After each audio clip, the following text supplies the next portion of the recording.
ni Amerika, nchi ya matajiri. Makampuni mengi zinahitaji wafanyakazi kwa sasa, sababu imesemekana kwamba Amerika ni nchi ambayo iko na wazee wengi, yani watu wanaishi miaka mrefu sana, na pia iko na watu wanono sana, na hawa watu wanahitaji usaidizi. Yani wanatafuta watu ambao watafanya kazi ya caregiving. Yani caregiving ni wakati unafanya kazi ya kusaidia wazee, kusaidia walemavu au watu wanono, kazi mbalimbali za nyumbani, ikiwemo kazi za kiafya, tuseme kuandaa chakula, usafi na kuendelea. Sasa inakionekana kwamba Wamarekani wengi hawafanyi kazi hizo sababu mbalimbali, na wanahitaji watu kama wewe kuanzia miaka 19 na kuendelea.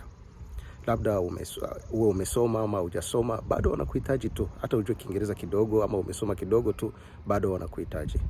So kwa hiyo haiko muda kwa sasa wa kuangalia mafilamu kwa TV ama kusikiliza muziki, ni muda wa kuandaa maisha yako. Mahoteli na marestora huwa zinatafuta wafanyakazi sana. Sababu gani? Wamarekani wengi au watu ambao wametangulia huwa wanapuuzia sana kufanya hizo kazi ajili mshahara ni mdogo. Lakini hebu fikiria wewe, je, mshahara ni mdogo kweli? So hizi opportunity ziko mingi sana, zinahitaji mtu kama wewe. Labda tokea uzaliwa hujawahi kufanya kazi na uko na elimu, uko na ujuzi, au uwe umesoma ama hujasoma, bado tu unatakiwa ufanye kazi. Inaonekana kwamba kila mtu ni tajiri Marekani, ijapokuwa kuna watu ambao ni wazembe pia, wavuta bangi, na watu ambao pia wa homeless, yani watu ambao hawana makao wako.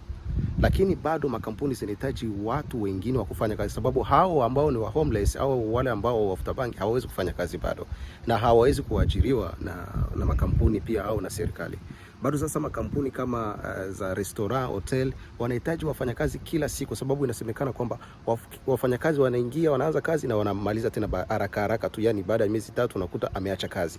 So unakuta mahotel, restaurant, tuseme caregiving companies wote wanahitaji wafanyakazi kila siku iendapo.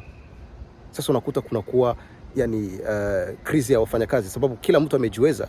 Unakuta kuna wengine wameshamaliza, wameretire, kwa sasa wanakaa tu nyumbani wakitulia, wakipumzika, wakaanza kula tu pesa polepole. So wanahitaji mtu kama wewe. So condition ya kwanza unatakiwa kujua kuwa kwanza na passport ili uweze kutafuta kazi. Usitafute kazi bila passport. Baada ya kutafuta passport, hakikisha ufanye mtihani ya Kiingereza. Maelekezo yako chini kwa YouTube hapa kuhusu ni mtihani gani, ni certificate gani ya Kiingereza unatakiwa kuwa nayo, au ya Kifaransa, lakini ya Kiingereza ndio zaidi, sababu Marekani ni nchi ya Kiingereza. So maelekezo mengine utaendelea kuyapata baada ya kutimiza kwanza haya mawili.